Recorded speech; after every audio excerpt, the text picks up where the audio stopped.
마태복음 4장 12절부터 17절까지 우리 한 목소리로 봉독하겠습니다. 마태복음 4장 12절입니다. 예수께서 요한이 잡혔음을 들으시고 갈릴리로 물러가셨다가 나사렛을 떠나 스불론과 납달리 지경 해변에 있는 가브라움에 가서 사시니 이는 선지자 이사야를 통하여 하신 말씀을 이루려 하심이라.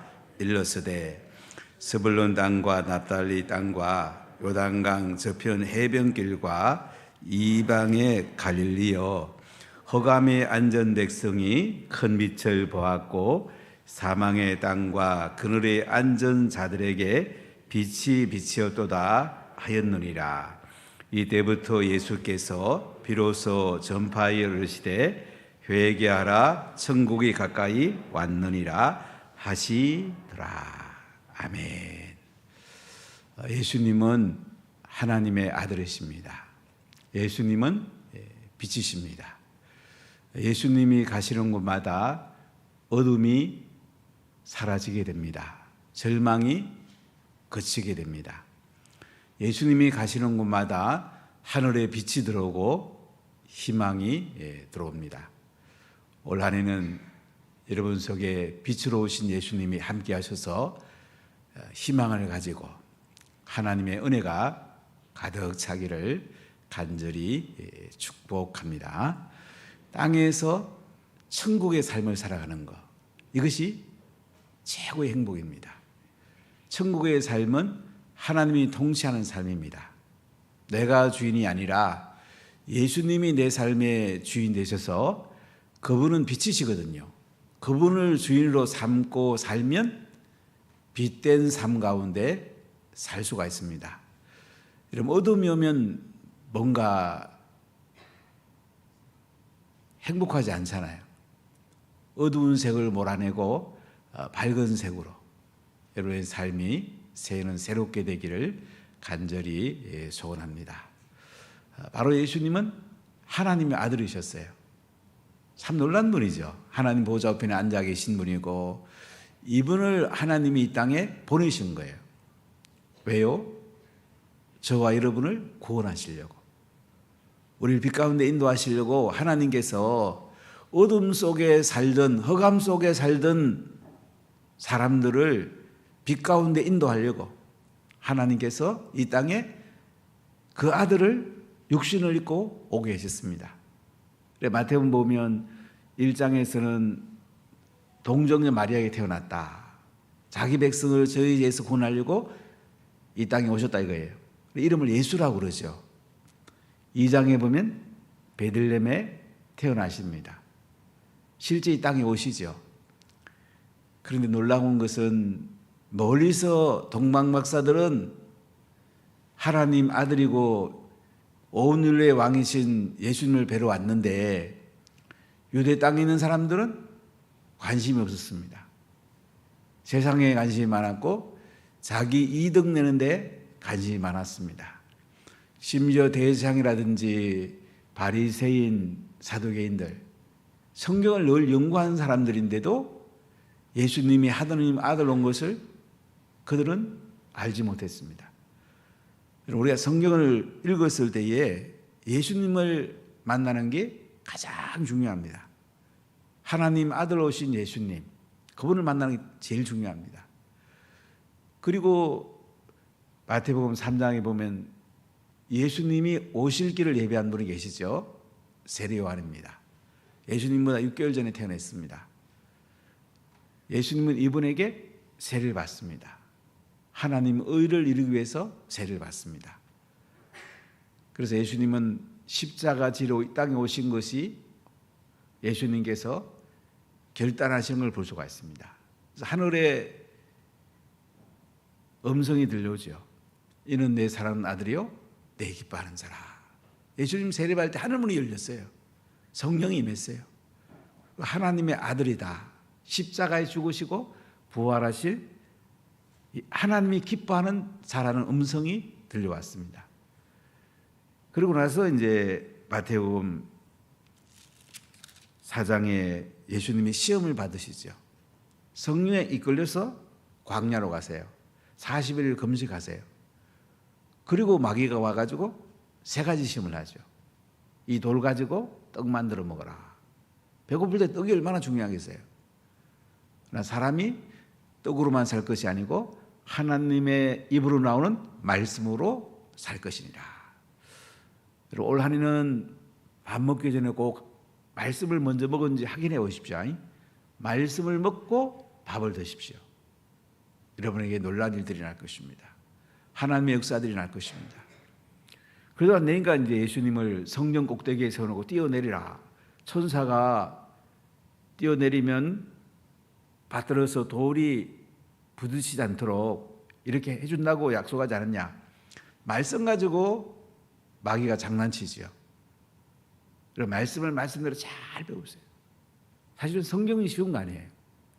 저도 평생 성경 연구하고 예루살렘에서 3개월 있으면서 좀 더 성경을 알고 싶어서 많이 가보고 책을 수없이 읽어봐도 성경을 바르게 해석하는 게 쉬운 게 아니에요.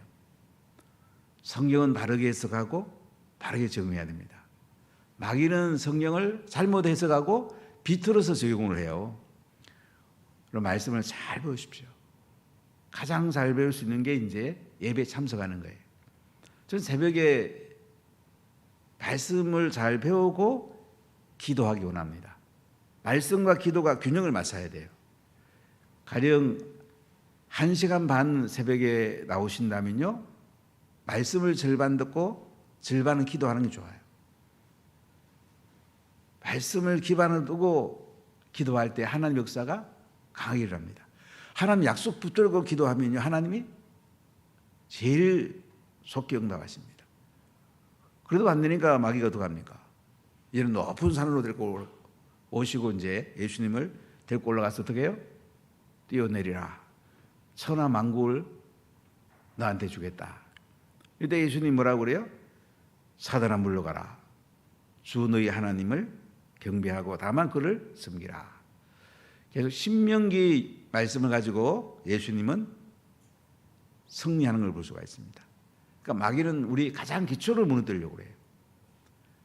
쉐마, 신명기 6장부터 8장까지가 신앙의 가장 기초거든요. 기초가 튼튼해야 됩니다. 좋은 성품을 가지고 말씀의 기초가 든든할 때에 마귀가 공격해도 우리가 잘 읽을 수가 있습니다. 마귀는 신앙의 기초를 공격하는 걸 볼 수 있죠. 네가 만일 하나님 아들이거든, 계속 마귀가 공격하는 것은 네가 만일 하나님 아들이거든 이렇게 해라 계속 예수님을 유혹합니다. 그러나 예수님은 말씀으로 승리합니다. 그리고 마귀는 떠나가지요. 천사들이 와서 예수님께 수종을 듭니다.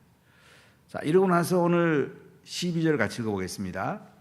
예수께서 요한이 잡혔음을 들으시고 갈릴리로 물러가셨다가, 예수님은 3년 정도 공생에 사역하신 것으로 알려져 있습니다. 3년 반으로 보는 분도 있는데요. 첫째 해는 조용히 갈릴리하고 이 유다와 사마리아를 다니면서 조용히 이렇게 하나님과 깊은 교제를 한 것으로 요한복음을 보면 알 수가 있습니다. 다음 해는 대중을 상대로 병을 고치시고 말씀을 가르치시고 복음을 전파하는 사역을 하시고요. 그 다음에 3년째 해는 주로 제자 삼으시고 이제 십자가에 죽으시고 부활하시는 이 마지막 시간을 가지시는데, 오늘 이 12절 말씀은 예수께서 요한이 잡혔음을 들으시고, 여기 요한은 물론 세례요한을 말합니다. 세례요한은 예수님의 오실 길을 준비했고 의롭게 살았습니다. 이 당시 헤롯 안티파스가 자기 동생 빌립의 아내 헤로디아라 이렇게 재혼을 합니다. 요한은 이것이 옳지 않다고, 어떻게 동생 아내를 취해서 왕이라고 괴로우냐, 지적을 하게 됩니다. 이것 때문에 헤로디아 궤락에 빠져가지고 자기 딸이 그 춤출 때에 세례 요한의 그 목을 헤롯 안티파서 자기 남편에게 요구합니다. 그래서 세례 요한은 옥에 갇혔는데 이제 목을 잘라서 쟁반을 담아오라. 이 궤락에 빠져서 결국 세례 요한은 죽게 됩니다. 참 하나님 나라를 위해서 예수님이 오실 길을 준비했던 회개의 세례를 선포한 세례 요한이 옥에 갇히게 됩니다. 그러고 나서 이제 갈릴리로 물러가셨다. 예수님의 공생애가 시작이 된다는 말씀이죠. 갈릴리 나사렛으로 이렇게 물러가셨다가 13절 보시면 나사렛을 떠나 스불론과 납달리 지경 해변에 있는 가버나움에 가서 사시니. 나사렛에서 가버나움까지는 크게 멀지는 않습니다. 이 갈릴리 지역인데요.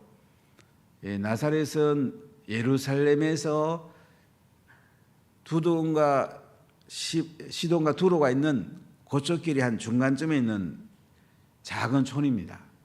지도가 나왔는데 보시면 나사렛이 저기 보이죠? 이제 스불론 땅이 있고 또 납달리 땅이 있죠. 여기 나사렛에 사시다가 갈릴리 북쪽에 있는 가버나움으로 이제 예수님이 사역지를 옮깁니다. 가버나움은 그 당시 북쪽 다마스커스에서 이 해변길 아주 교통이 이어집니다.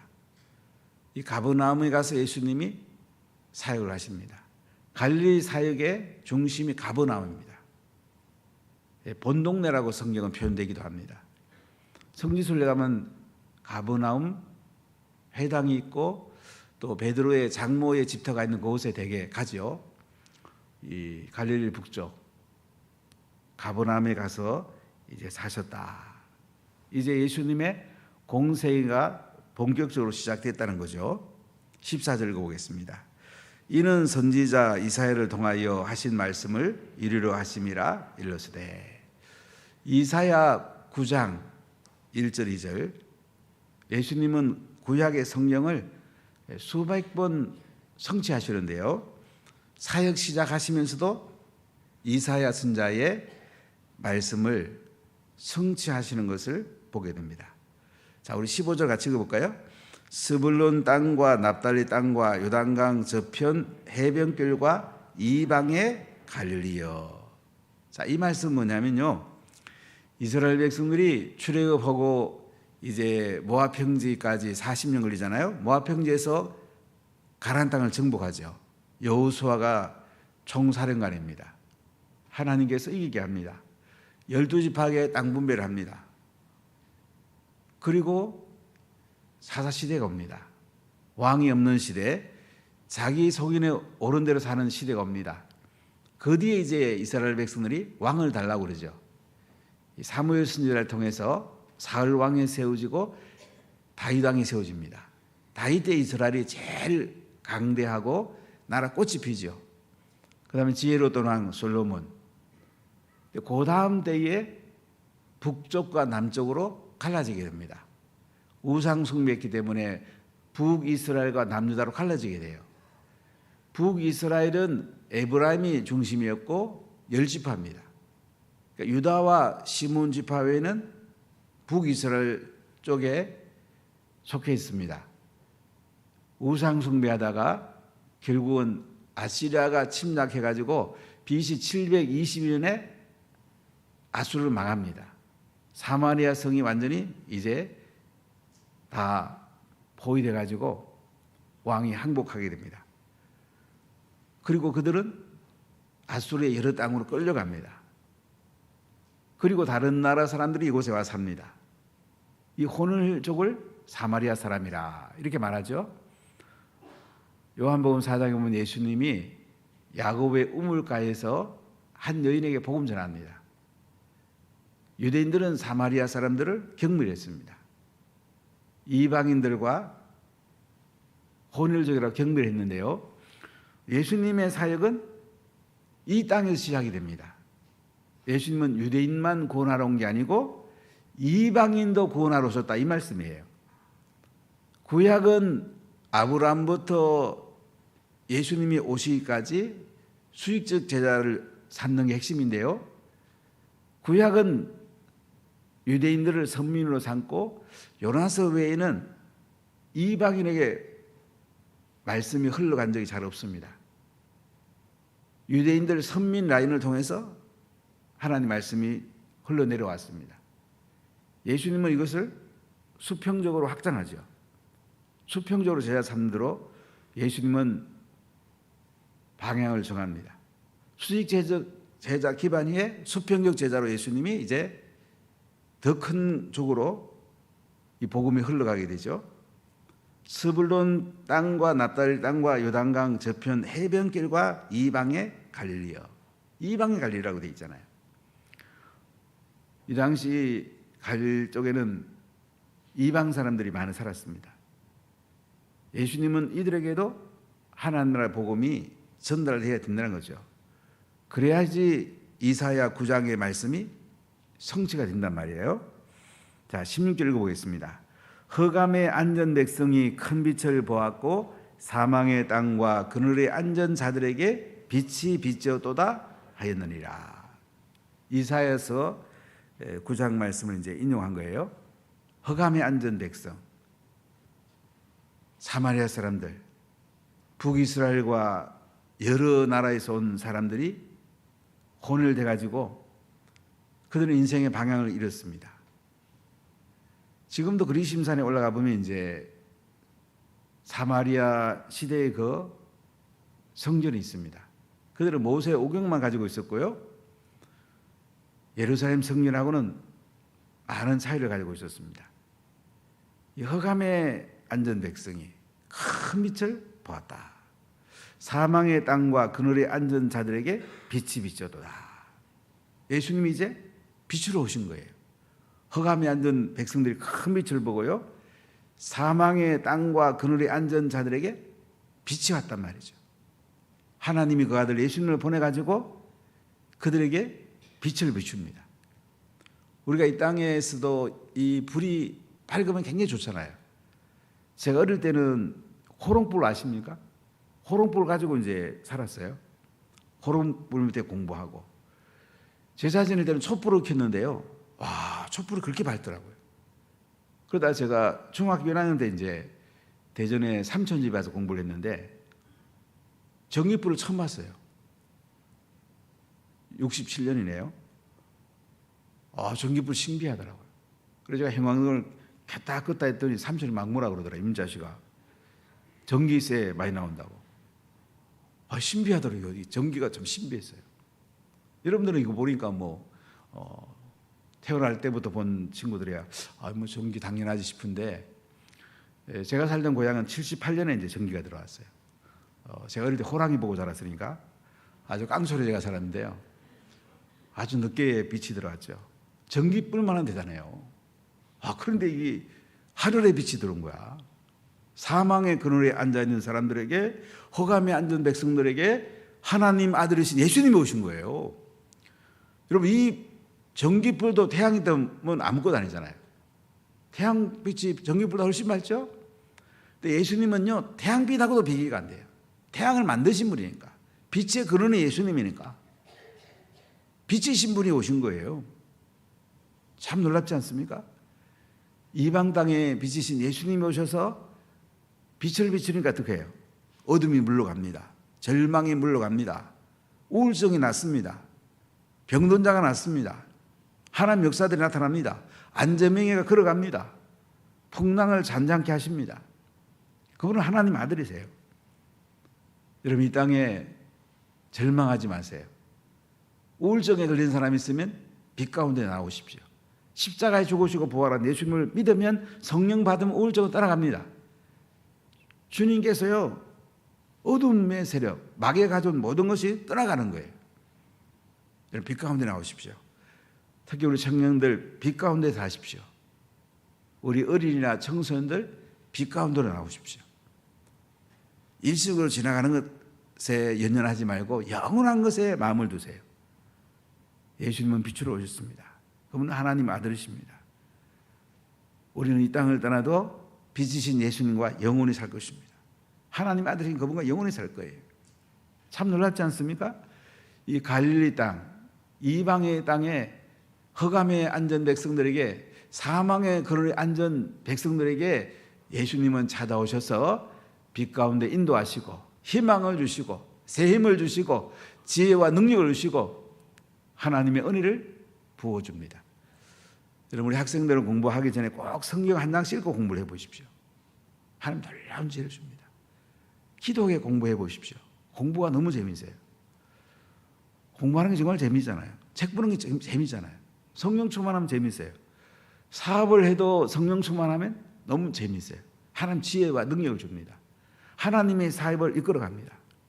하나님 대단한 분이에요. 가정을 세워가도 빛이신 예수님과 함께 동행해 보십시오. 여러분의 삶에 활기가 있습니다. 가족이 행복합니다. 하나님 은혜가 있습니다. 하나님 대단한 분이에요. 제 사랑하는 친구가 이제 부산에 며칠 전에 와서 이제 앞으로 자주 만날 기회가 있는데, 제가 대학교 다닐 때 기숙사에 있었는데 저랑 같은 방에 3년 있었어요. 같은 방에 3년 쓰는 사람 많지 않잖아요. 조배훈이라고. 지금은 이제 그 의료분쟁 조정위원 하고 있는데요. 서울중앙지법 판사하다가 변호사하다가 이제 조정위원 돼갖고 이제 부산 왔다고 그래서 문재인 대통령 사법연수원 동기입니다. 이 친구 이제 좀 자주 만나서 은혜를 나누는데 아주 신앙이 좋은 친구예요. 토요일 되면 꼭 집에를 가요. 야, 왜 집에 가냐? 교회 간다고. 자기는 예수님 만나는 게 제일 좋다고. 아주 신실한 친구인데, 저는 예수님 만나기 전에 몰랐어요. 예수님 만나고 나니까 정말로 예수님보다 더 좋은 분이 어디 있습니까? 예수님 만나려면 우리가 성경 읽으면 돼요. 기도하면 돼요. 복음 전하면 돼요. 제사하면 돼요. 그러면 어떻게 해요? 빛 가운데 인도하잖아요. 기쁘잖아요. 삶 자체가 활력이 있잖아요. 얼마나 좋아요. 예수님 만나기는 그렇게 좋은 거예요. 저는 지금도 청춘이라 생각하고 사는데요. 30대라고 생각하고 사는데 딴 거 아니에요. 예수님이 함께 계시니까. 예수님이 나와 동행하는 게 얼마나 좋습니까? 자, 이 흑암에 앉은 백성들에게, 사망의 그늘에 앉은 자들에게 빛을 오신 예수님께서 첫 음성이 있습니다. 첫 번째 뭐라고 하는지 보세요. 17절 크게 읽어볼까요? 이때부터 예수께서 비로소 전파 이르시되 회개하라 천국이 가까이 왔느니라 하시더라. 예수님의 첫 메시지는 세례요한의 메시지와 똑같은 메시지를 전해요. 비로소 전파하여 이르시되 회개하라 천국이 가까이 왔느니라. 근데 이 메시지는 세례요한의 메시지보다 훨씬 깊습니다. 같은 메시지를 전해도 세례요한은 예수님을 예배하러 온 분이고요, 예수님은 하나님 아들이세요. 빛이세요. 이분이 회개하라 천국이 가까이 왔느니라, 하나님 아들이 직접 선포하시는 것을 볼 수가 있습니다. 세례요한의 사역을 같이 말씀으로 시작하기도 하지만은 실제 하나님 아들이 말씀하는 거예요. 회개하라, 빛 가운데 나오라 이거예요. 어둠에서 빛 가운데로 유턴하라 이거예요. 세상의 삶에서 하늘의 삶으로 유턴하라 이거예요. 내 중심의 삶에서 하나님의 중심의 삶으로 유턴하라 이거예요.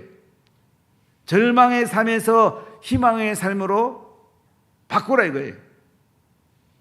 인생을 여러분 한번 바꿔보십시오. 세상길로 가던 데서 한번 돌아서 보십시오. 여러분, 잘못된 길은 빨리 돌아서는 것이 제일 빨리 가는 길입니다. 회개하라 천국이 가까이 왔느니라. 예수님은 천국의 주인입니다. 천국의 왕이십니다. 우리 예수님을 모시면은 천국의 삶이 시작이 되는 거예요. 하늘의 영광을 경험하게 되는 거예요. 천국의 삶은 예수님께서 주시는 모든 것을 누리는 삶이에요. 하늘의 온갖 좋은 것들이 우리 가운데 함께 하는 것입니다. 그분이 지혜도 주고 능력도 주고 하늘의 온갖 좋은 것들을 우리에게 부어주는 거예요.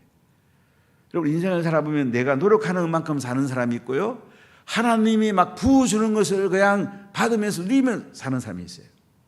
여러분, 어떤 삶입니까? 저는 이걸 깨닫고 나서는, 야, 예수 믿는다는 참 놀라운 거다. 예수님을 믿는 순간부터 우리는 수준이 예수님 수준이에요. 하늘의 모든 것이 예수님 다 준 거예요. 우리 그거 누리면 되는 거예요. 영적으로 우리는 하나님 보좌편에 예수님과 함께 앉아 있는 거예요. 그래서 예수님은 회개하라. 천국이 가까웠다. 천국의 삶으로 이제 인생을 바꿔라. 세상 삶에 그 별거 아닌 거 시시한 삶 살지 말고 하나님 나라의 영광스러운 삶, 천국의 삶, 가치 있는 삶, 영광스러운 삶으로 인생을 한번 살아봐라. 얼마나 행복한지, 얼마나 놀라운 삶이 아름다운지. 이렇게 우리에게 회개하라, 천국이 가까웠다고 예수님 말씀합니다. 여러분, 땅에서 하늘의 삶을 한번 살아보십시오. 땅에서 하늘의 복을 한번 누려보십시오. 예수님을 믿는 순간부터 하늘의 삶이 시작이 됐어요. 땅에 왜 연연합니까? 땅의 것을 버려야지 하늘의 삶이 우리 속에 풍성해지는 거예요. 사랑하는 성도 여러분, 예수님은 이제 사역을 시작하십니다. 흑암 가운데 빛으로 오셨고 천국의 삶을 우리에게 가져오셨어요. 우리가 진짜 회개해야 됩니다. 여러분, 새해 회개하십시오. 그럼 땅에서 하늘의 삶으로 완전히 인생이 바뀝니다. 희망의 삶, 가장 영광스러운 삶, 가장 행복한 삶, 행복을 넘어서 하늘의 영광스러운 삶으로 바뀌는 거예요. 이런 은혜가 올 한 해에 있기를 바라고, 여러분 인생에 이런 축복이 넘치시기를 예수님 이름으로 간절히 축복합니다. 기도합시다. 하나님 감사합니다. 땅에